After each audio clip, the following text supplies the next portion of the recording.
Los periodistas. Los periodistas. Saludo al doctor Fidencio Aguilar Víquez, que nos hace el favor de estar por aquí en este miércoles santo. Deberíamos hablar de temas religiosos. Bueno, de alguna manera vamos a hablar de cosas relacionadas con la doctrina social de la Iglesia. Hace unos días Fidencio publicó una columna en el portal de iConsulta, que también nosotros en el portal de los periodistas nos permitimos reproducir, que se tituló Neoliberalismo y Doctrina Social de la Iglesia. Quizá hemos oído, Fidencio, hablar mucho, sobre todo en los últimos años, de este sexenio fundamentalmente, de las críticas al neoliberalismo. Y los enemigos de la corriente oficial hablan del neopopulismo, como para tratar de contrarrestar o de buscar una diferencia entre lo que vendría a ser el neoliberalismo y el neopopulismo. El neopopulismo no necesariamente se da en los países donde hay gobiernos de tendencia izquierdista. Hay neopopulistas en los Estados Unidos, como Donald Trump. Está considerado uno de los neopopulistas más importantes, Donald Trump. Y de los neoliberalistas o del neoliberalismo, pues hombre, la cantidad de gobiernos que hemos tenido en los últimos años en México se les considera neoliberales. Y tú pones en este artículo la parte de la responsabilidad y de la intervención de lo que vendría a ser la tesis de la doctrina social de la Iglesia, ya de muchos años, sobre la armonía entre el Estado, el mercado y la sociedad civil. El mercado sería el objetivo del neoliberalismo y la sociedad civil el mercado del neopopulismo.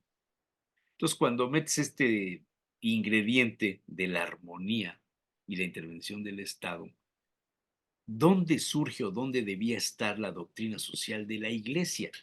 ¿Tiene vigencia?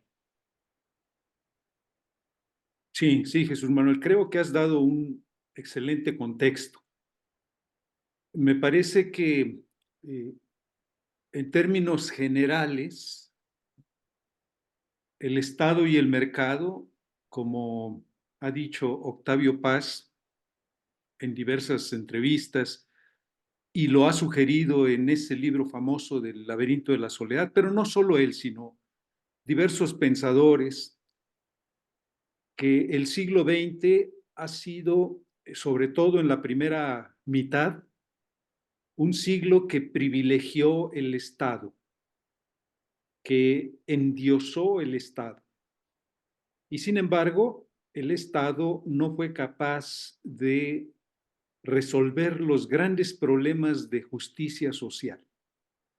Es decir, no le dio a las personas, no le dio a la sociedad, a las sociedades, no les dio la justicia que reclamaban, ese anhelo de igualdad, libertad, fraternidad, que eran los ideales de la modernidad. El Estado no supo darles forma en la justicia social. Después de la Segunda Guerra Mundial, con la inauguración de la Guerra Fría, ¿no?, se pensaba que esos polos ideológicos, ¿no?, el socialismo por un lado y el capitalismo por otro lado, pues prácticamente iniciaban una carrera armamentista que ponía en riesgo el planeta. Cuando se resquebrajó en el 89 el régimen soviético y se colapsó no solo la economía, sino toda la ideología socialista, también se creyó que entonces ahora el Estado colapsaba y el mercado ocupaba su lugar. Las viejas tesis de la ¿Sí? mano invisible de Adam Smith. La mano invisible, pero además estaba de moda la globalización económica. Ajá. Y entonces esa globalización parecía darle la razón a quienes sostenían que el mercado y no el Estado iba a resolver los grandes problemas de justicia social.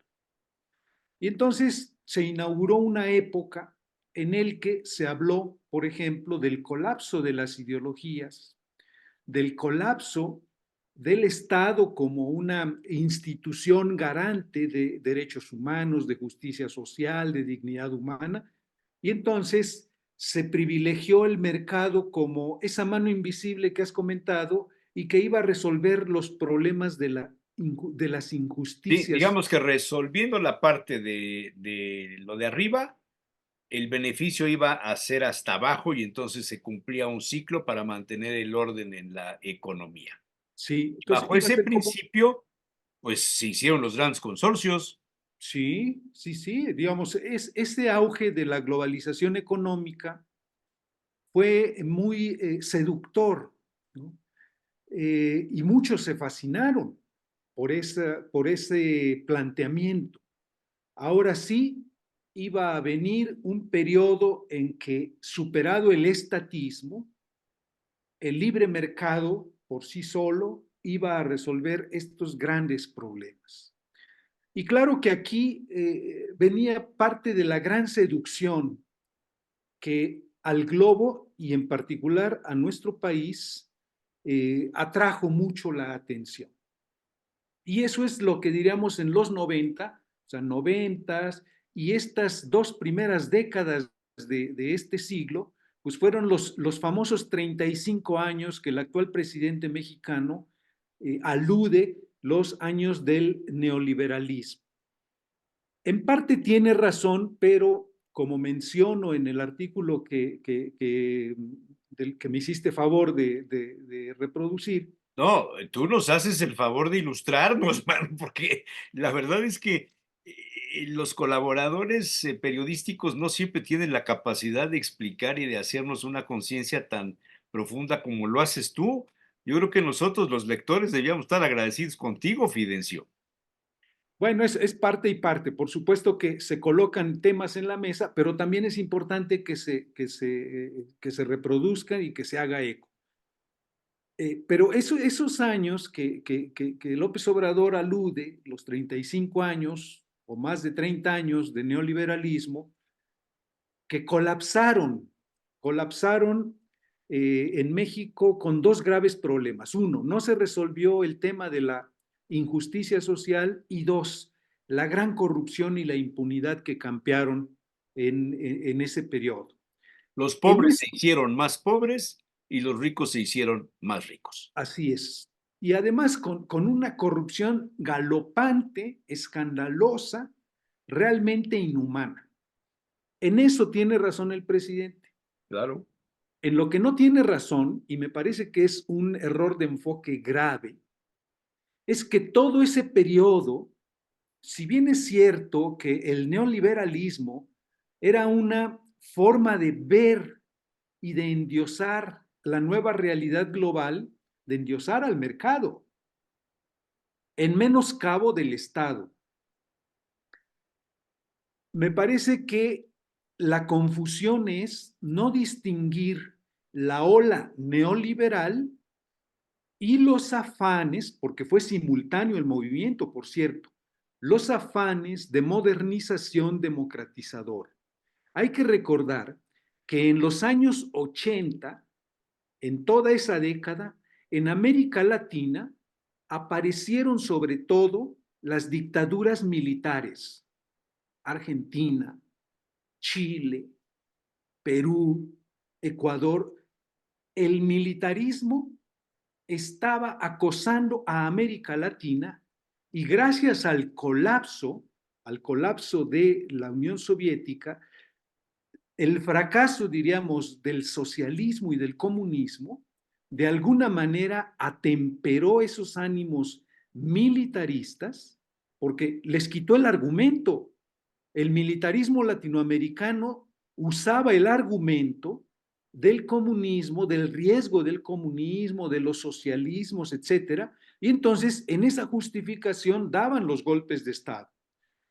Entonces allí con el colapso de la Unión Soviética, ese argumento resultó ser un argumento falaz, es decir, que los militarismos y los golpes de Estado no estaban justificados. Y por otro lado, comenzó una ola democratizadora en América Latina y también me parece que en el globo, porque al perder influencia la Unión Soviética, pues ya no había eh, estas querellas ideológicas con el bloque capitalista y la partición del mundo, prácticamente el mundo se lo dividían estas potencias. Eso no hay que olvidarlo porque nos da la pauta para ver que en nuestro país, en esos años, estoy hablando en el De 88 los 80, particularmente, casi entrando a los 90, ¿no? así es. Pero ya en Claro, México ahí es donde entra el GATT, el principio del Tratado de entran, Libre Comercio. y entran todos estos tratados que fascinados con el tema del mercado, de alguna manera se alinearon a la ola de la globalización económica. No hubo globalización de la solidaridad. No hubo globalización de la justicia, no hubo globalización de la equidad, etcétera. Me parece que eso hay que distinguirlo. Y en México ya venía un antecedente ciertamente de colapso del régimen del nacionalismo revolucionario que tuvo su primera gran fisura en el 68. Y me parece que esta pugna de los grupos al interior del nacionalismo revolucionario, particularmente el encabezado por el entonces presidente Díaz Ordaz y el entonces secretario de Gobernación Luis Echeverría.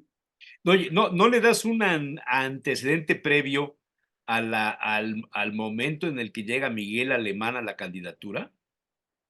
Bueno, todavía hay allí, si nos vamos, El digamos, hasta cachorro de la Lázaro, revolución, le decían, ¿no? sí, sí, sí, el cachorro de la revolución. Y todavía si nos vamos más atrás, diríamos hasta Lázaro Cárdenas, nada más que sería, me parece era muy largo el antecedente para un artículo. Allí lo que me interesaba era el momento de la fisura, porque con Lázaro Cárdenas hay una reformulación del régimen Sí, sí. y con los presidentes ulteriores hay una consolidación de ese régimen. Pero aquí en el 68, con Díaz Ordaz y la querella con Luis Echeverría, se da esa primera gran fractura, esa primera gran fisura, que 20 años después, en el 88, fue bastante evidente dentro de las filas del nacionalismo revolucionario. Y me parece que allí, cuando aparece Salinas con una elección bastante deslegitimada, la clase política mexicana entró de alguna manera en una interlocución con Salinas y Salinas quiso, entre comillas, modernizar al país. Pero los antecedentes de exigencia democrática y de exigencia de justicia social ya venían desde antes. Y esa fue la ocasión, diríamos, en que el régimen se fracturó, que es un poco también lo que sostenía Octavio Paz en sus tesis de que era posible una renovación democrática si dentro del propio régimen había estos afanes democratizadores, como él suponía que iba a haber una partición del propio régimen y que iba a haber o bien una fundación de un nuevo partido, cosa que ocurrió con el PRD, o bien dentro de las filas del nacionalismo revolucionario, una corriente que iba a modernizar, a renovar y a abrir los caminos de la democracia. Esas eran las tesis, que me parece que en el fondo sí tenía razón Octavio Paz y otros pensadores, mexicanos también, por supuesto. Pero allí a lo que voy, el argumento que quisiera yo plantear, Jesús Manuel, es que el presidente López Obrador desenfoca.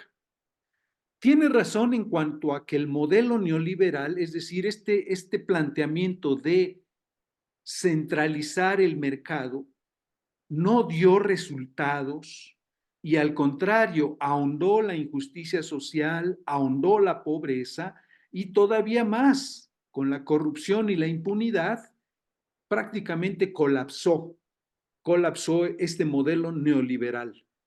Pero el presidente no tiene razón cuando identifica todo el periodo como si no hubiera habido visos de una renovación o de un afán democratizador Sí, en el país por las diversas corrientes sí. políticas. Oye, es como ir como la función que tiene en los viejos telales la lanzadera, de un lado para otro para ir hilando. El Así es. mercado en estos años que has referido controlaba la situación, controlaba el país Sí, sobre el Estado. El el Estado le cedió Estado el espacio prácticamente, al mercado. López Obrador recupera o intenta recuperar el espacio del Estado para controlar el mercado. Y entonces le dicen, ¿y la sociedad civil dónde está? Y entonces por eso la sí, frase primero los pobres, ¿no? Si no, no tiene sentido. sí, Pero resulta que hoy día los pobres no han solucionado el problema. el, Tenemos el- el- problemas de salud, tenemos problemas de movilidad, tenemos muchos problemas. O sea, en términos generales, ni lo uno ni lo otro nos ha dado resultado.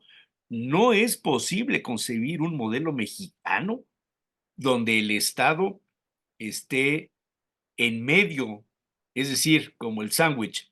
En la parte superior debe estar la sociedad civil, que es a la que se debe servir, la que se debe de atender, no abajo como la pirámide social tradicional, ¿no? El y poder es. arriba y la sociedad abajo, sino la sociedad arriba, el Estado en medio como regulador de todo y el mercado abajo, controlado por el Estado, que me parece que es una de las conclusiones que sacas, ¿no? De hecho, aquí es donde interviene el tema de la doctrina social de la Iglesia. Ujú. Y en particular, hay dos documentos que a mí me han parecido extraordinarios, formidables. Uno de ellos es del actual Papa Francisco, el documento de Fratelli Tutti, esta encíclica que ha tenido una buena acogida y me parece que va a marcar pautas. Y el otro es Evangelium Gaudium de Benedicto XVI, que me parece que también eh, aporta mucho, porque ahí lo que plantean es un equilibrio, una armonía entre el Estado, el mercado y la sociedad civil, pero el Estado y el mercado sirviendo a la sociedad civil. A mí me parece que el lema primero los pobres solo ha sido hasta este momento un pretexto para tratar de cooptar al Estado y cooptando al Estado manipular el tema del pueblo y manipular el tema de la sociedad Ahí civil. sí cabe el calificativo del populismo o Así el es, neopopulismo. así es, que me Ujú. parece que es lo que está pasando, porque en vez de escuchar el pueblo se expresa socialmente. Y socialmente el pueblo se, vamos a decirlo así, se manifiesta en sus diversas iniciativas, porque el pueblo no es homogéneo, el pueblo es heterogéneo, es plural, y creo que aquí está la gran virtud del pluralismo, donde mayorías y minorías intervienen en una interlocución y a partir de esa interlocución generan grandes acuerdos, generan consensos y con los consensos generan representación a través de la democracia. Y eso no se está dando. El presidente habla en nombre del pueblo, pero a final de cuentas, el pueblo lo encarna a él. Él no escucha a los diversos sectores, él no escucha a los padres de los niños con cáncer, no escucha a las madres buscadoras de sus familiares, no escucha a otros sectores como los transportistas, no escucha a los científicos, no escucha a la sociedad que es la expresión del pueblo. Y me parece que lo que está haciendo, y por eso el neopopulismo es, a final de cuentas, un manejo de la noción del pueblo y al mismo tiempo una manipulación y una perversión, que esos son los grandes vicios de los neopopulismos, que pueden ser de izquierda o pueden ser de derecha. Tú ya mencionabas el caso de Trump, estuvo también el caso de Bolsonaro, estuvo en cierto sentido, está actualmente el caso argentino, está el caso en otros lados del globo, el caso de Israel. y algunos otros. Me parece que el neopopulismo, que también se ha medido por olas, en esta cuarta o quinta ola de neopopulismos, pues la noción de pueblo se desvirtúa en lo que realmente es, que es sociedad civil, pluralismo, consenso de mayorías y minorías, y me parece que eso es lo que debería equilibrarse. Y por eso, esas, digamos, son las motivaciones del artículo, Jesús Manuel, que me has Oye, hecho pero favor pues, de a mí reproducir. me hizo pensar mucho, cuando yo era chavo, se hablaba mucho de la doctrina social de la iglesia. Incluso hubo algunos organismos como USEM, no sé si Ujú. exista todavía, USEM, la Unión Sí, Social todavía de existe, la Unión Social Empresarios de Empresarios Mexicanos, Mexicanos. que mencionaba mucho este tema de la doctrina social de la iglesia. Y algún partido político de la zona del Bajío, el del Gallo, ¿no El te Partido acuerdas? Demócrata Mexicano, El sí. Partido Demócrata Mexicano llegó a fundamentar parte de sus principios de la doctrina social de la iglesia. Pienso influenciada por la zona en el Bajío de los cristeros, de todos los movimientos anarquistas que de alguna manera se dieron ahí. Y el PAN también llegó a clasificarse ahí con el uso de su frase de el bien común, mientras que el PRI manejaba el de Justicia social. la justicia social. No hemos pasado de eso. Seguimos con estos debates, con esas tesis. Cuando gana el PAN, cuando gana Vicente Fox, cuando gana Calderón, tampoco hubo un avance en el tema de implementar esto que tú sacas como una conclusión, me parece muy valedera y juiciosa, de que el Estado debe controlar al mercado, pero los dos deben de estar al servicio de la sociedad civil. Los panistas tampoco lo hicieron, Fidencio, y por Yo eso creo que vuelve a ganar el fracasaron, PRI, así es. y por la decepción que sufren de nuevo, gana López Obrador. El escenario que hoy tenemos, la cercanía ya con los procesos electorales a 2 meses, ¿dónde nos ubica? ¿La sociedad civil puede recuperar el espacio? ¿Hay canales para recuperar el espacio de la sociedad civil sobre estos otros sectores, el mercado, el neoliberalismo y el Estado en su neopopulismo? A ver, yo creo que tanto Estado como mercado son indispensables para el Claro, equilibrio de beneficio a la sociedad civil. claro, claro. Tanto el neoliberalismo es una perversión que endiosa el mercado, como el neopopulismo es una perversión que endiosa al Estado. Porque a final de cuentas, los neopopulistas pretenden cooptar el Estado precisamente para mantener en el poder y mantenerse en el poder. A la pregunta específica de que si es posible que la sociedad civil recobre este protagonismo, me parece que sí, aunque los canales de participación social sean limitados. Es decir, por ejemplo, y esto es también algo que hay que enfocar y habrá que exigirle a los partidos opositores que hablaron de apertura a la sociedad civil y no lo han hecho. No lo han hecho hasta ahora, pues, al menos yo no lo he visto, que ellos señalaron que iba a haber Bueno, una, ve la una lista apertura.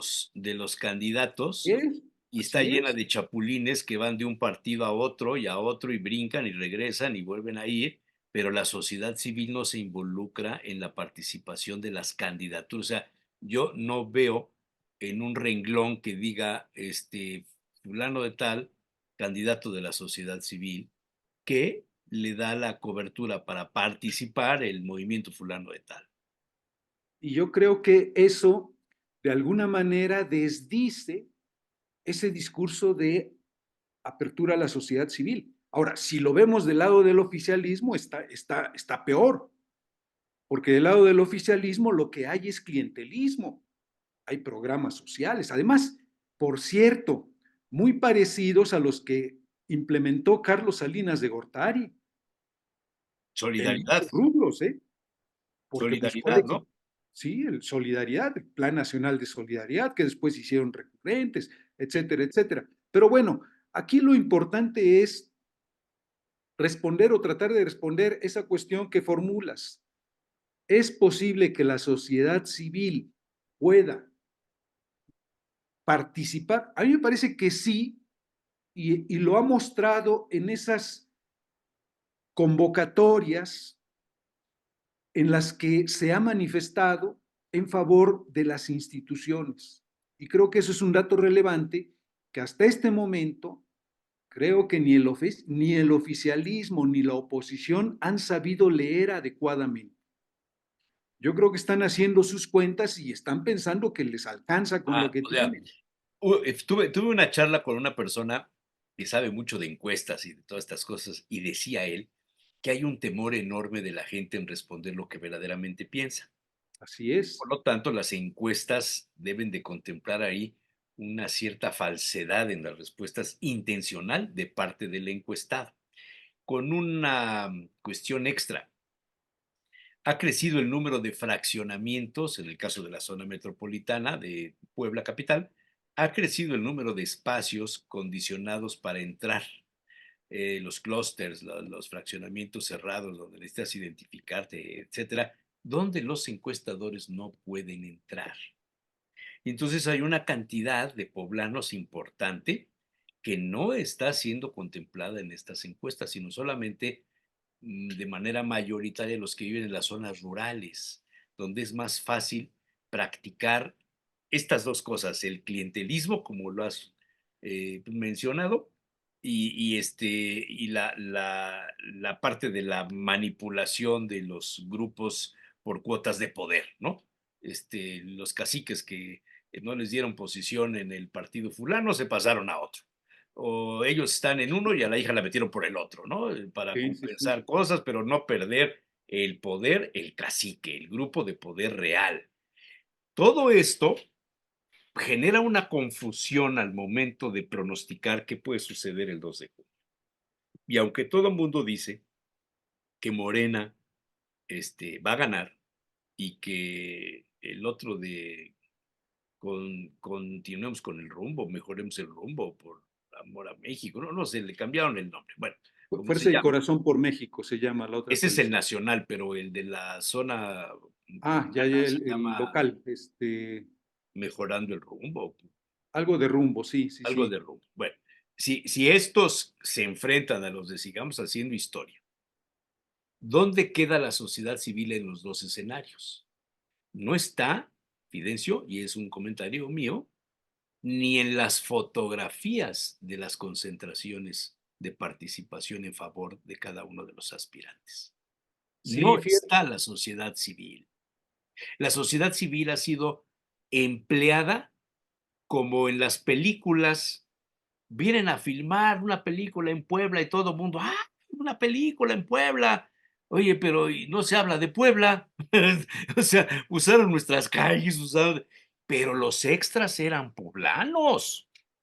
y ya con Y eso ya con eso está estamos involucrado Puebla. satisfechos. A los ciudadanos, a la sociedad civil, los han usado en las producciones de videos, de postales, de memes, de propaganda de cada uno de los aspirantes. No es necesario que diga yo nombres, porque nomás hay dos posibilidades. Están usando a la sociedad civil como extras, como relleno en la producción de su papel estelar. El protagonismo es el individuo que quiere gobernar, no la sociedad. Eso nos manda una señal, vuelvo a tu texto, de que los candidatos nos proponen, sin querer queriendo, diría el Chapulín Colorado, sin querer queriendo, que el Estado siga siendo el controlador de todo por encima de la sociedad civil. Yo creo que ambas coaliciones se van a llevar una sorpresa, Yo también pienso eso, sí. porque hace rato mencionabas la encuesta y yo en el posfacio Ajá, platiqué con, pones algo en el posfacio, sí, tienes razón, platiqué con un encuestador de años, sí.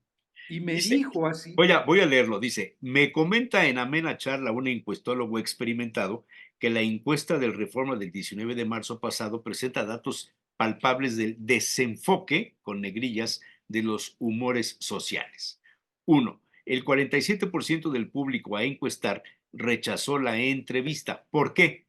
Hay diversas razones, pero en este porcentaje no hay efervescencia oficialista. 2. De quienes contestaron la encuesta, 12% ya decidió su voto, pero podría cambiar su sentido. 36% aún no lo decide, más de la tercera parte. En algún momento de la conversación, el perito refirió: yo no me atrevería a presentar una encuesta así. Lo cual te hace Coincido pensar con en la lo, manipulación de las encuestas. pues cuando menos en el desenfoque. Y cuando tienes un desenfoque, pues la verdad es que solo ves sombras. Claro. Cuando una encuesta debería ser una fotografía, como es el propósito.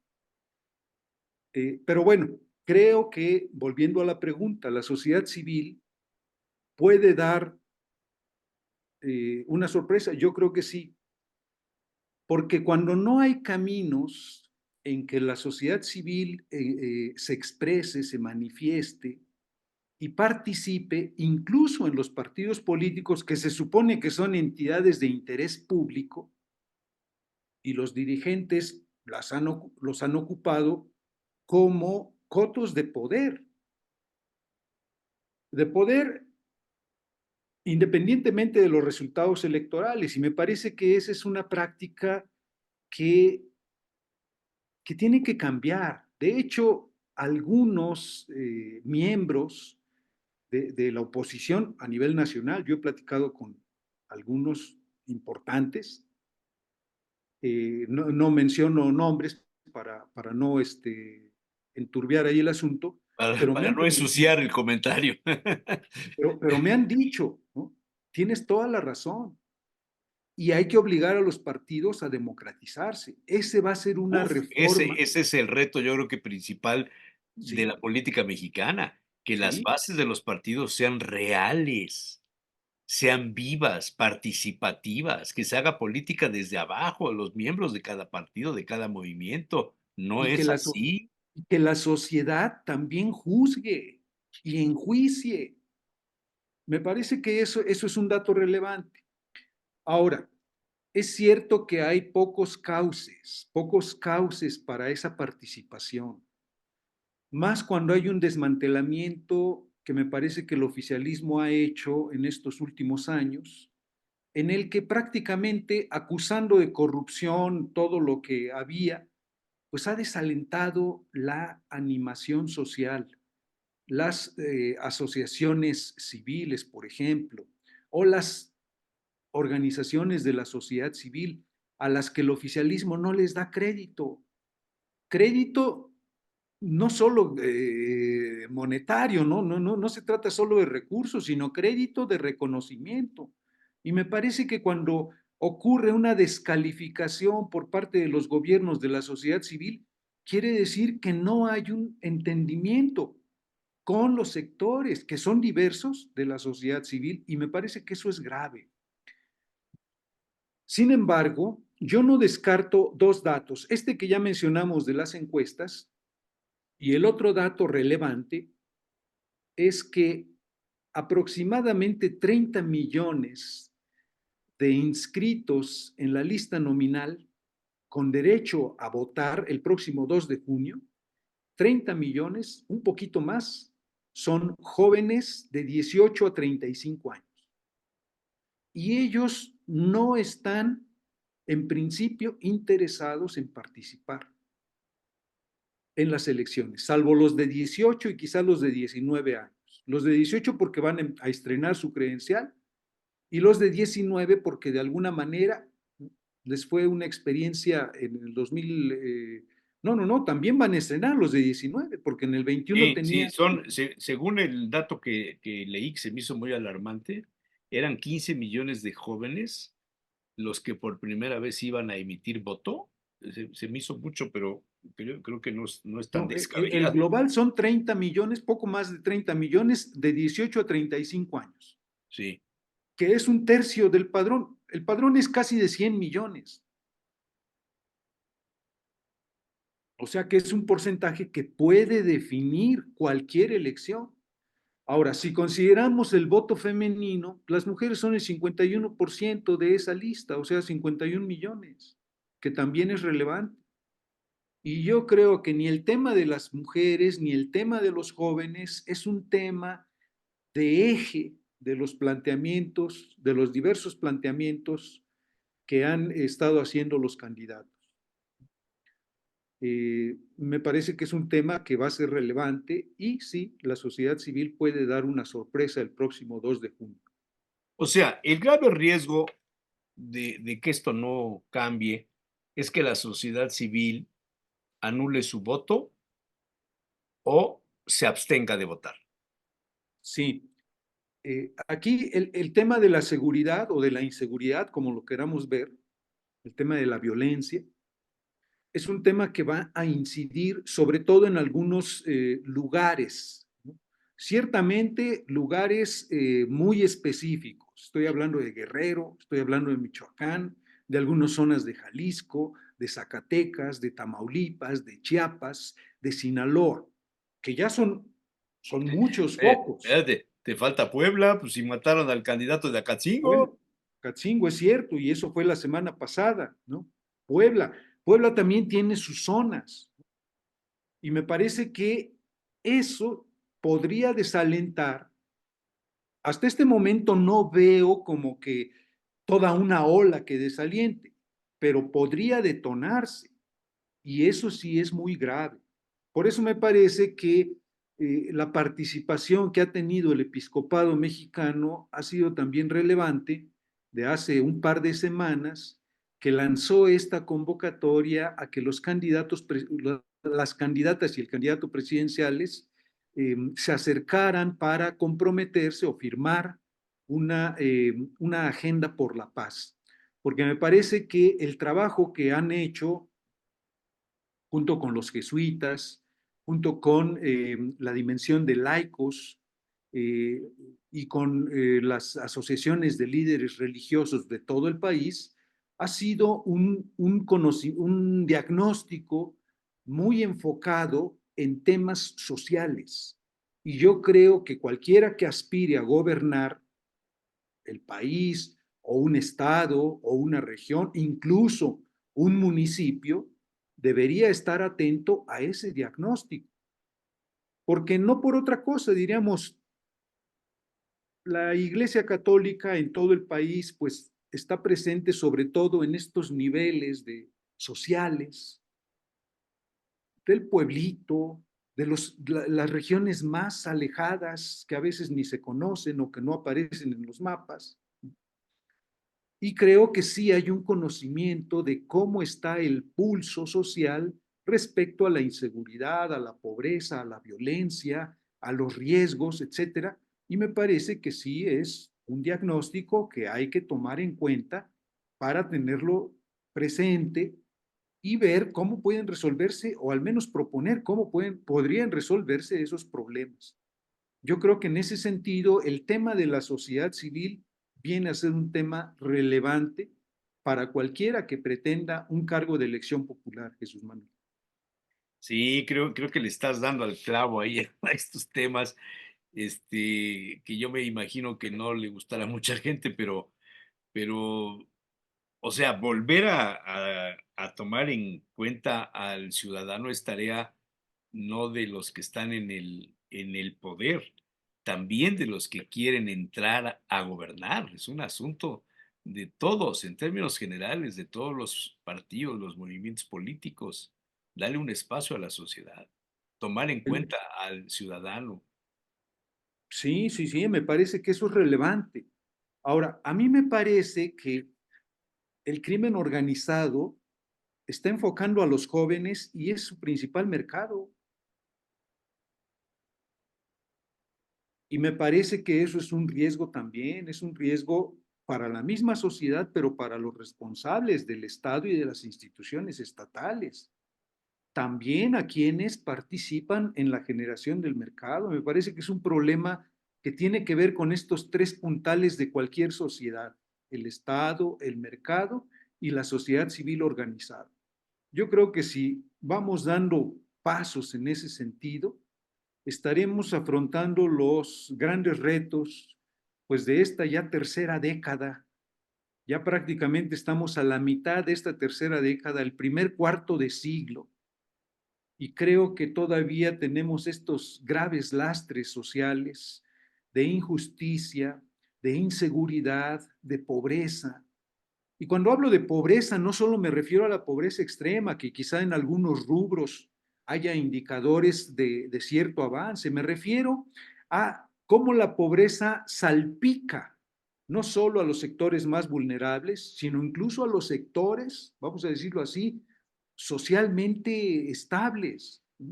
Porque hay pobreza no solo por la carencia de recursos, también hay pobreza cuando no hay trabajo, cuando los jóvenes salen de las universidades y no encuentran trabajo, ¿no? Entonces, esos también son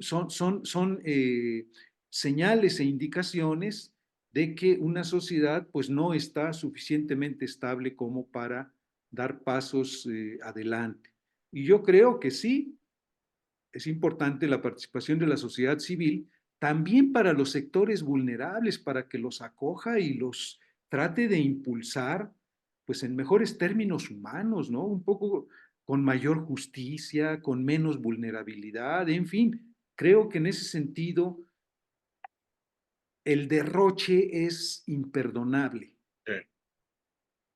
Y esto es, vamos, para... Es para reflexionarse profundamente, para no dejarlo ahí en el hilo de una discusión que se pierda para mañana, sino tomar una conciencia del papel que tenemos cada uno de nosotros como ciudadanos en nuestro ser personal y en nuestro entorno, de cómo podemos mover el escenario. Sí, yo estoy animado por este cúmulo de jóvenes, un sector impresionante, impactante, ¿no? Hace 15 días tuve la oportunidad de ir a la Ciudad de México con unos estudiantes de la Universidad Intercontinental de Derecho, de Comunicación y de Pedagogía, y la verdad es que me pareció que estaban abriendo los ojos porque no les habían comentado muchas cosas de estas Sí, sí, sí. y se vieron muy receptivos. Yo creo que los jóvenes van a dar una sorpresa. Tengo esa impresión. Ahí está la moneda en el aire, dirían. Sí, La sí, moneda sí. está en el aire. Muy bien. Ojalá puedan acercarse a estos temas también, ¿no? Ojalá, y ojalá los medios le demos más espacio también a la discusión de estos temas, Fidencio. Siempre es necesario, Jesús Manuel, y yo celebro que tú te intereses y podamos tener estas conversaciones de vez en cuando. Pues de vez en cuando aprendemos todavía, gracias a tus colaboraciones. Muchísimas gracias, doctor Fidencio Aguilar Víquez. Te mando un Un fuerte abrazo, abrazo Jesús Manuel. y te agradezco como siempre Gracias. tu participación. Buen día. Buen día. Hasta luego. Los periodistas. Los periodistas. Don Miguel Quiñones Vila, muy buenos días. Don Jesús Manuel Hernández López, buenos los tenga usted. En este miércoles santo le saludo, le veo mejor semblante, tiene usted mejor aspecto, no sé si se bañó. A veces, ¿Sí se bañó? a veces. Como a veces, hay que bañarse diario. Pues, oye. Cuando estás enfermo, antes se decía que no, que cómo te ibas a bañar, pero ves que en los hospitales, tú que nunca has estado en uno, pero te cuento, en los hospitales te bañan con esponja. ¿Y cómo crees que me bañan a mí? Yo me imagino que te meten en el jacuzzi o en la alberca, ¿no? Seguramente, como me puedo mover tanto, pues a pura esponja. Que se te agite todo, caray, ahí te revuelva ahí el jacuzzi, que el agua pase por todas partes, entre, salga, Sí, te te ventile. sube y te baja, ¿Eh? te sube y te baja. Creo que es una de las cosas más molestas de cuando está uno enfermo, ¿verdad? En Sí, cama. sí, sí. el Eso, y si ir al tienes una baño, o sea, escala, las necesidades fisiológicas, dicho eso es lo peor. coloquialmente, mechar y cagar, así es como se dice Así es como se les dice normalmente. normalmente. Eso y bañarse creo que son de las cosas que dices, ay, Dios mío, ya quiero salir de esto, ¿no? Eso es lo peor. Lo peor, pero, ay, bueno, independientemente de los dolores y todo eso, ¿no? Y los Pero dolores, a lo mejor la medicina, la pastilla, lo que tú quieras, pero la incomodidad esta de tener que depender de terceros de para la poder tercera, hacer algo es sí, criminal. sí, eso no valerte por ti mismo en tus necesidades básicas. Eso Dicho es a lo que sea yo me de refiero, paso, ir al baño, depender de terceros. ir al baño solo, hacer uso de tus manos para proceder a la parte de Tardarte el higiene. tiempo que quieras, sin que haya problemas, agarrar y leer una novela completa. Oye, pero dicen que eso provoca hemorroides, ¿no? No sé, a mí nunca me las provocó. Yo entraba al baño Ay, no puede y ser por eso. experiencia propia digo que eso es mentira. No, los médicos sí te recomiendan que no te pases mucho tiempo No, lo más que te sentado en puede el pasar baño. es que se te entuman las piernas, se te duerman los pies, eso sí, pero lo otro no, nunca. No, no sé si te tocó, a mí sí, en algún pueblo, en alguna gasolinería, incluso en algún restaurante en el norte de España, en Asturias, en Galicia. ¿Cómo les llaman? ¿Letrinas? Sí, sí, sí, letrinas. Bueno, yo en casa de mis abuelos no había baño, mis abuelos gallegos, no había baño, estaba en el patio y había una letrina. Y ahí hacías tus necesidades y después te asomabas y veías a las pinches lombrices, porque yo debía tener solitaria en ese entonces. Ah, Y sí, no, pero a ver, o sea, las letrinas eran al aire libre, ¿no? sí, bueno, en el patio, o sea, en las casas antiguamente que no existían los baños, porque yo de niño me bañaban ¿cómo les llaman? Estos, las que son tinacos, no sé cómo, no me acuerdo cómo se llaman ahorita, pero ahí te bañaban, el champú eran yemas de huevo, con eso te tallaban la cabeza Es cierto. y, y tus necesidades las hacías en la letrina, o sea, que después se limpiaba cada X tiempo, ¿no? Sí. Pero eso era ahí en el patio, donde había las gallinas. Me acuerdo que mi abuela tenía pavos, tenía conejos, entonces eso era típico. Te hablo de hace muchos, muchos, muchos años, casi Bueno, pero 58 yo años. vi unas en alguna gasolinería, en algún restaurante, y por ahí debo tener la foto porque no es que uno se espante, pero pues no estás acostumbrado a ver esas cosas, pero no era el water, es decir, la taza del baño. ¿Qué plática tenemos, verdad? Miércoles Hoy Santo, tenemos una estamos plática muy, verdaderamente muy, zafados. muy esotérica. Después hablamos de comida, ¿no? Está- Estamos escatológicos, pero, o sea, el water es la taza. En algunas épocas la caja del agua estaba arriba para que la gravedad ayudara Y, a que y tenía cayera una el agua cadenita y y le jalabas la arrancaba, cadena. se llevaba todo lo que había soltado ahí y te ponían un letrerito que decía no depositar los papeles en el water, ¿no? O sea, y había una cubeta a un lado y cuando no llevabas papel, pues tenías que andar buscando uno que no estuviera muy usado para cortarle ahí Bueno, pero yo vi A uno veces, que me causó verdaderamente asombro, man, porque resulta que un mingitorio es un mingitorio para orinar y hay unos que son no del tipo inglés que son a la de los que altura, te pones de pie, sí, parado. esos son Y muy para, españoles, exactamente, y para hacer del 2 dirían los chavos o los niños, para hacer del 2 de tenías que aguilita. hacerlo de aguilita. Sí, era donde eran Imagínate clases. con el volumen de carnes que tú tienes, ¿cómo le ibas a hacer, mano? Y ni de dónde agarrarte. Con entrenamiento, sí, porque no había de dónde agarrarse. Estoy buscando una foto, pero no la encuentro. ¿Cómo se llamaban esos? Pues no sé, pero aquí hay algún lugar en Puebla que los tiene. No, no, no, no, es que es verdaderamente nefasto, o sea, no hay forma, no hay forma, yo no podría, ¿no? O sea, es Es más, imposible, man. Y me tenía la acuerdo que huella, me asombró tanto que le hice una foto ahí que dije, pero, o sea, de veras qué atrasados son los españoles. tenía una huella donde colocaba los pies para que no te Tenía equivocases. un par de huellas donde Bueno, sí, colocabas los pies. para los Acá dos está, pies, mira, ya la encontré. para que no perdieses Para que la no perdiera, no, y orientación. para que no te mancharas.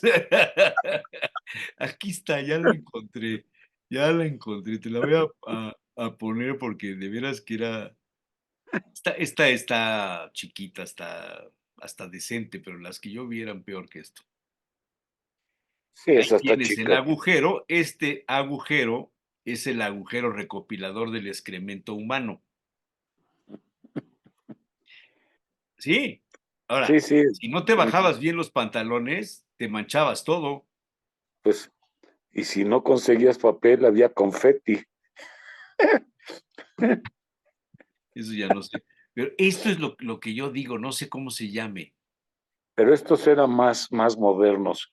En aquel entonces Bueno, eran estos son nuevos, pero toda la ya estos pieza de son porcelana. muy modernos. Este es muy moderno, este es muy moderno. Pero todavía esto en España lo llegas a ver. Es asombroso, pero Te así digo es. que en Puebla hay En uno, Puebla sí nunca los vi. estoy seguro. Estoy buscando otro, pero no, ya no hay. No son muy comunes, ¿eh? No, porque la pieza ahorita es de la porcelana es completa, es desde arriba hasta abajo, Sí, no como esta que está separada desde arriba hasta abajo y tiene las huellas igual.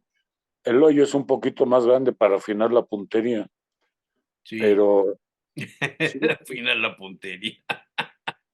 Sí, pero este me recordó mucho el que yo vi. oye, estamos en Semana Santa, cabrón, y Sí. algunos a lo mejor hasta están desayunando, no No, bueno, chingues, pues son cosas de la fisiología humana. Pues oye, todo lo que entra por la boca tiene que salir por tiene que alguna salir por parte. alguna parte. Y como dijo Santi Santamaría, el gran sabio de la cocina, filósofo, escritor, gente extraordinaria, Santi Santamaría, que falleció ya hace 6 años, 7 años, decía que la mejor comida es la que después de masticarla se defeca, Sí, pues sería muy malo que se te atorase, porque ¿no? entonces sí, Es que hay una comida, la tecnoemocional, las espumas, todas estas cosas de los, de Ferradriá, de todas estas cosas, pues que no masticas, o sea, nada más bueno, como, pues como papilla de bebé, como que saboreas, como que, es que esto tiene, por acá tengo eso es una burla de la comida. O esa sea, de que los, te pongan un cocido madrileño y te pongan como una croqueta, pues está en no, chino.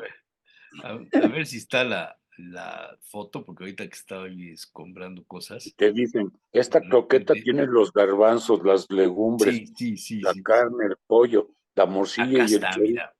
Y es una croquetita. Eso es A ver si, ridículo. si puedes verlo, porque no sé si se apreciará, la letra es muy pequeña. Dime si puedes verlo. Y si no, Sí. lo amplío. Mira, este es un menú que degustamos el 29 de mayo del 2009 en la terraza del Casino de Madrid, que es 2 estrellas Michelin de Paco Roncero. Fíjate que nos dieron daiquiri frozen. ¿Sabes cómo es esto? No, Pues es un daiquiri, lleva los ingredientes del daiquiri, pero llevan con un escarcha. recipiente como un bol de acero inoxidable y llevan una jarra con hidrógeno helado. Ah, y entonces te lo hacen Entonces frappé. echan no, porque no se hace ni siquiera frappé, se evapora, Ah, chinga. ¿sí? Se evapora, entonces queda frío, frío, frío, bueno, daiquiri frozen. Luego los snacks, que ya te imaginarás que son, mantequilla de aceite, unas olivas prensadas hechas aceite, pero presentadas en forma de una oliva muy suavecita como de mantequilla, profiterol de remolacha, patata lila, polvorón de nuez, crocante Hazlo aceituno un poquito más chico porque se sale de la pantalla. ¿Se te sale? Es que hay que atinarle bien al hoyito. Lo hago más chico, ¿Más ya, chico? ahí está. ¿Eh? Ahí. Es que ahí ya no le leo. O sea, Oh, tengo que acercarme tienes más. lentes. Frambuesa de fondant con wasabi y vinagre de frambuesa. Bombón de mandarina, que estaba deliciosa, me acuerdo. Y croqueta líquida. La croqueta líquida es esa que como estabas diciendo tú, que te ponen una cosa que no sabes qué es y pues es que realmente te sabe a eso, pero no es la croqueta que muerdas, se te desaparece en la boca. ¿Ves estos que hacen en la cocina que te hacen los esféricos? Te hacen Ujú. los esféricos de agua, Sí, los sí, medio, sí, los congelan, los pasan por la harina, por el huevo, por el pan sí, y sí, los fríen. Y sí, los muerdes y te sale el chorro de agua acá. sí, te salpica. Sí. Bueno, las tapiplatos, la tapa pues es clásica de España. Cáscara de gorgonzola con manzana, apio y pralilé salado de nuez. No es praliné dulce, es praliné salado de nuez. Espárrago blanco con mahonesa caliente.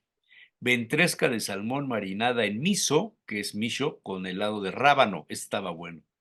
Castañuelas con alga codium y setas, de esta ni me acuerdo. Es el mismo, no lo sé. Faves con almeja y salsa verde. Pero no te crees que era un plato de faves, una cosita que creo que era una fave. Te está diciendo Risotto de Tapi. guisantes, bacalao y cerezas. Este no tenía madre, Miguel. Este un día lo hacemos. Aunque no lo hagamos con bacalao, con cualquier pescado y le quitamos las cerezas, porque a mí las cerezas sinceramente no me gustaron.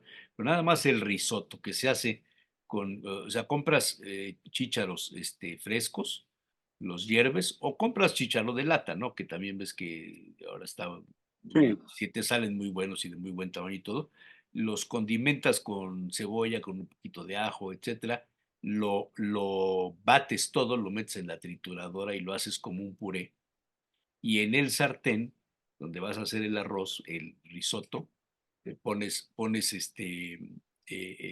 cebolla, pones aceite de oliva o mantequilla, lo que según tu costumbre para hacerlo, y le pones el arroz bomba, el arroz para risotto, lo sofríes un poco, le pones el puré muy aguado de chícharo y lo dejas que hierva y que se haga y ya al último le vas rayando el queso parmesano.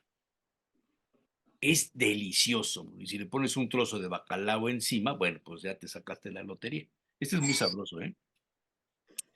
San Pedro, que no es ningún santo ni el apellido de mi compadre, sino es un pescado. No sé si lo has comido. San Pedro, por ese nombre no lo conozco, pero a Eh, lo mejor es, del norte de Francia, sí, con las no, texturas de limón. Presa ibérica, la cantonesa. La presa ibérica es la parte más suave del cerdo ibérico. Sorbete de limón al cava para quitarte todos los malos sabores que acabas de comer. Y luego el postre, sopa de fresa ácida con helado de pimienta crujiente y haba de cacao. Unas habitas que no son habas, sino es el cacao, pero en forma de haba muy bien decoradas y presentadas. Y luego las locuras del casino, eso te lo llevan al último. Canuto de frambuesa y mousse de lima. Macarrón de menta y chocolate, bombón de pasión, del dulce de la pasión de maracuyá, bizcocho de yogur muy bueno con mermelada de albaricoque. Bodega Don Periñón. Agárrate de eso. Esto lo comimos pues, el 29 de mayo del 2009. pues yo le decía que se guardase sus 2 estrellas y me iba a la cantina de la esquina y pedía las tapas Pero, que pero, tuviesen en la barra. pero es una experiencia, yo he llevado muchos amigos ahí y todo el mundo dice, "Ay, carísimo, no sé qué". Sí, sí es caro, definitivamente es caro. No, no tengo a la mano la nota, la encontré hoy, pero ahorita ya revolví cosas, no sé dónde quedó, pero viene cuánto costó y no era barato. Pero es una experiencia el entrar en este tipo de cocinas que no es para el diario. Es ahí una vez en la vida, 2 veces en la vida y párale de contar, porque es una comida que no puedes, como decía Santi Santamaría, morder, Exactamente, yo sí, masticar, que la saliva haga su trabajo, que vaya deshaciendo las enzimas, que se forme el bolo alimenticio. Eso es comer, Miguel. totalmente de acuerdo. Y es uno de los placeres de la vida, Además, y entonces decía otro amigo que ya falleció, tanto placer causa comer como como descomer. el descomer. Bien dicho. Tanto placer causa comer como descomer. Si alguien tiene duda de lo que es descomer, pues Para eso empezamos hablando de las letrinas, que le cambien el comer, esa era la raíz del tema. Esa era la raíz del tema. modificar, y ya,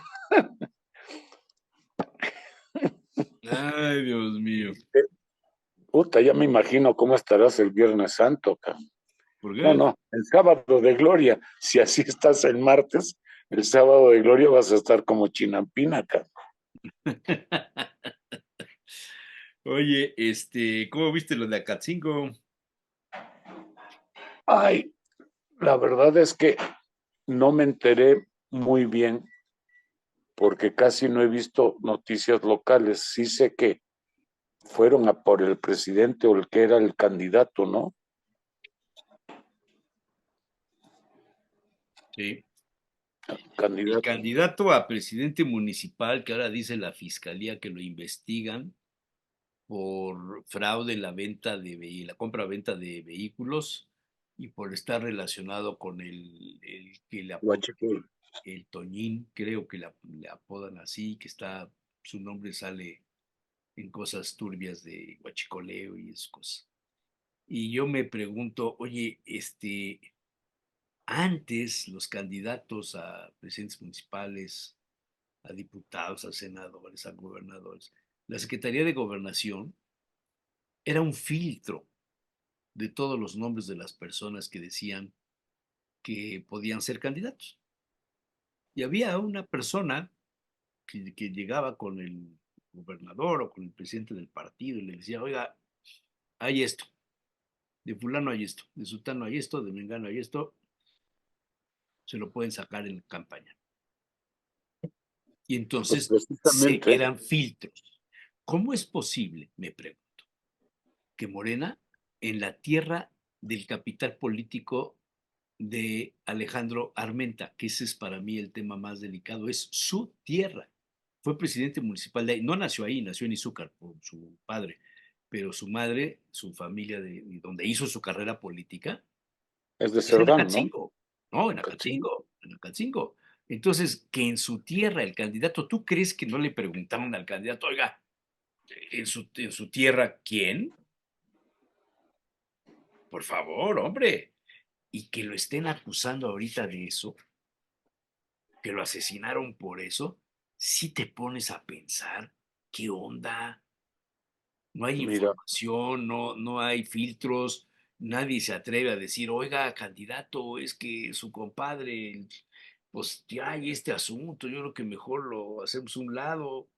Como el caso del chavo, que es su particular de toda la vida y que ha sido su asesor y jefe de asesores, ahora coordinador de asesores, no es que jefe de asesores, el que le apodan el Choco, sobrino de la esposa de Mario Marín, de doña Margarita García, sobrino.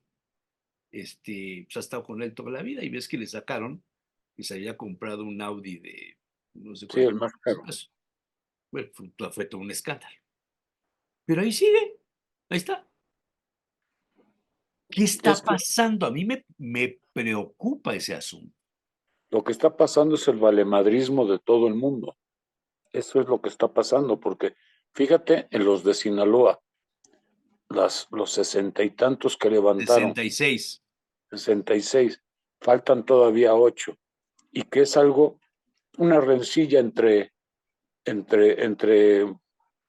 cárteles Entre por, los por el, chapitos por y el tío que le Castillo apodan el y el guano. otro. Pero ya salió una Pues, narcomanta diciendo que no hay guerra. El Chapito ya dijo, no hay guerra, no se hagan bolas. Bueno, no solo dijo Salinas, no se hagan bolas, no hay guerra entre nosotros. Es lo que el gobierno federal sembró, que hay guerra. el comentario grave es del gobernador, que en su momento dijo que eso era pues algo que era en cierta forma normal, pero que era entre ellos. Oye, van a levantar a 60 familias, o a 50 o a 40, las que sean, y es bronca entre ellos, niños y mujeres. O sea, como que no se la jalen, ¿no? O sea, ahorita tienen la suerte de que todo se desvió con el descarrilamiento del ferrocarril. Ese es otro tema, ahorita vamos a ese, ¿Sí? pero Pero esto de Acatzingo, estamos hablando de 50 kilómetros de la capital, es estamos hablando exactamente 50 kilómetros. sí, Cuando tú es llegas a una la zona de desviación, alta influencia en la capital, en la zona metropolitana, Miguel. sí, sí, por supuesto. Y en su momento, pues era bastante rica porque no solamente tenían toda la agricultura, el tema de la flor que tanto presumimos en Atlisco, en Acatzingo era igual o mejor, ya no lo sé. Me acuerdo que hace muchos años, cuando yo circulaba por ahí prácticamente cada 15 días, me acuerdo que a la salida de Acatzingo estaban haciendo unas bodegas como para central de abastos, y esa obra de repente se paró. No sé por qué, pero se quedó a medio camino. Entonces, en estas broncas ya deben de venir desde hace muchos, muchos años. No es nuevo, ¿cómo es No es posible que nuevo. no se supiera? Bueno, luego, el Tren Maya.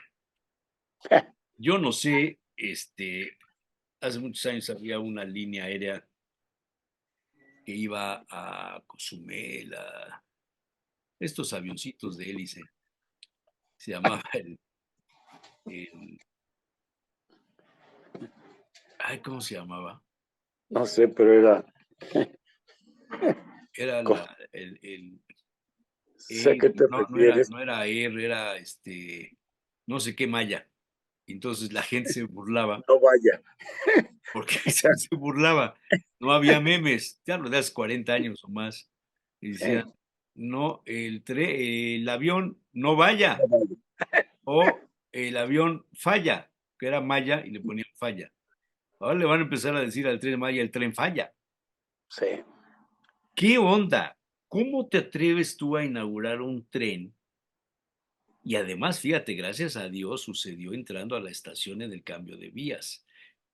Yo cuando era niño me gustaba mucho ver cómo las maquetas de los trenes, cómo se manejaban, el cambio de vías. Hay una función importantísima de los encargados de las estaciones del tren, de las vías férreas en el mundo, que es el que abre y cierra el cambio de vía. Y se han inventado alarmas, se han inventado que si no abres a tiempo se frena del otro lado el tren, o sea, una serie de cosas para proteger, porque un choque de trenes es mortal para mucha gente. Gracias a Dios sucedió entrando a la estación, en el punto donde se hace el cambio de vía. Por eso se descarriló, porque la vía para hacer el cambio se abre una para que tenga paso libre o se cierra para que se siga para otro lado o al revés. Y ahí es donde se descarrila.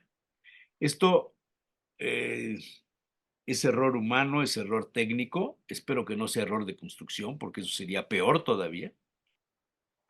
Lo que ocurre es que el video que sacan se ven los rieles torcidos. Entonces, puede ser ocasionado por el mismo tren cuando se descarriló, ¿no? pero sí está. Se ven una Porque especie de grapas que sujetan unos tornillos muy grandes. este es otro video. Esos son unas grapas que sujetan, bueno, unos tornillos que sujetan una grapa que amarra Que contra amarra. los ¿cómo se llaman? Los largueros de madera que son, normalmente eran de eucalipto, que es una madera fibrosa con una fibra muy larga y que tenía la suficiente resistencia para aguantar el paso del ferrocarril. Pero aquí lo que está raro es que hace como 15 días salió el video, o más bien el audio, del que surtía el balastro, Sí, hablando del con socio, alguno el de los pariente, el sí, sobrinos del presidente, sí. y diciendo, bueno, pues si hay un descarrilamiento, eso será después. Pues es que después, madres, pasaron 15 días. Y sí puede haber sido error humano, pero es muy raro que a 50 o 100 metros o a 1 kilómetro de la estación más importante que hay ahí, que es la de Mérida, ocurra esto. Yo creo que debe estar más que supervigilado y los guardavías no son gente improvisada. Y es más, si fue error humano, ¿por qué pasaron tres vagones y el cuarto no? Porque si el error humano es error Pero no humano es al desde el revés, principio, no es el primero no, ¿pasa? es Ah, el cuarto. O sea, los tres primeros son 4 vagones.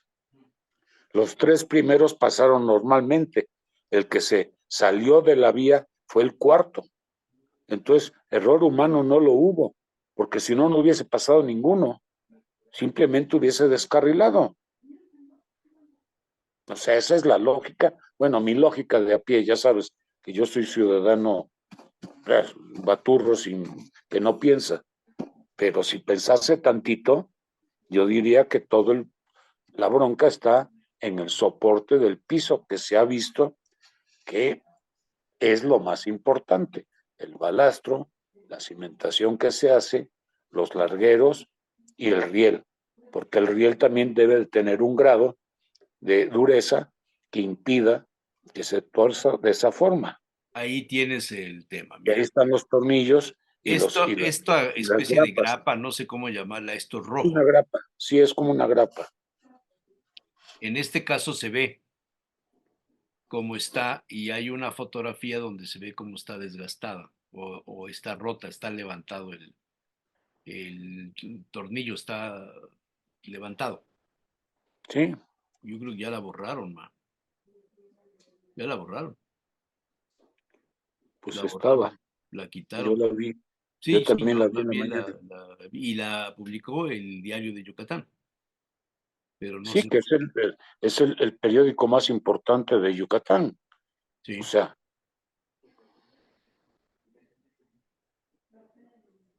no está. Yo la vi en la mañana. sí, sale la grapa. Es más, se ve la otra grapa que está enfrente.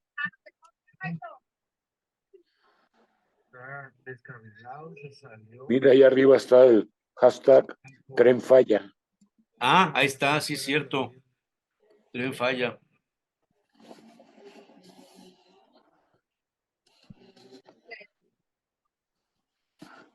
Imagínate, o sea, qué susto y qué imagen. Y ahora dices, ¿y si esto le hubiera pasado al rey de Suecia que suspendió su gira por ahí? Imagínate nada más. Esa es una de las vaciladas que hay en el mercado de las memes, que sabía que podía fallar y no se subió, porque pues es normal. Oye, otra cosa, sí producimos fentanilo en México, cabrón. Sí, sí, sí, por suerte, sí. Sí, porque se necesita Acabo medicina. de estar con una amiga que la sometieron a una intervención en el cerebro muy delicada, muy fuerte, y dice, a mí me pusieron fentanilo. Sí, yo tengo un familiar que efectivamente le pusieron fentanilo para inducir ciertas situaciones. Sí, sí, digo, son dosis mezcladas con, no Son, sé, ¿no? O sea, pero acuérdate del doctor que tenía fentanilo, lo importaba y lo acusaron de de contrabando traficante, o de sí, sí, traficante de drogas. sí, Entonces, sí, sí, sí. pero ahora resulta que después de negarlo aquí, allá y en Acuyá, y durante años, ahora resulta que sí producimos. Claro, los precursores y los bases vienen de Asia. Sí, o sea, no, esas no las fabricamos nosotros, Pero pronto, pero vienen de Asia. ¿Y por dónde entran? Porque pues normalmente es por las por puerto, ¿no? aduanas, ¿no? Sí, sí, bueno, ¿y quién lo lleva? La Marina. Oye, Y la solamente falta Marina, que te digan, no, pues llegan por Amazon, no por sí, Mercado pero la Libre. Marina, el responsable de la Marina hace 3 o 4 meses o menos dijo que de ninguna manera se producía fentanilo en México. Entonces, bueno, cosas veredes, Don Quijote, Ay, Dios mío, no. pero esto se está poniendo interesante. Ahora que no vaya a ocurrir nada con el AIFA, porque entonces sí, la terminamos de calabacear. Pues no sé, pero sí el presidente debía de extremar ahí su vigilancia o instruir a Y sus espérate, colaboradores, porque la obra más emblemática de este gobierno es el Tren Maya. bueno, y la La más refinería, emblemática, no, no, no, no, porque la refinería te beneficiará dentro de no sé cuántos años que produzca gasolina, si es que, como dicen que sucederá, precio de la gasolina y eso, pero para el usuario, para la gente que está ahorita emocionada en decir, de pero no es para el vacaciones, pueblo, vámonos en no el es, Tren Maya, con lo que cuesta no es para el pueblo, pero Carlos. no es caro.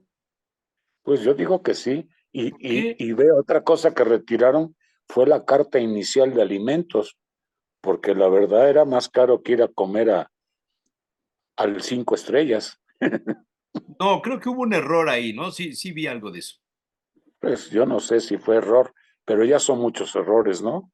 Ejo, creo que temas Ahora, no se les da. Mira, por acá está.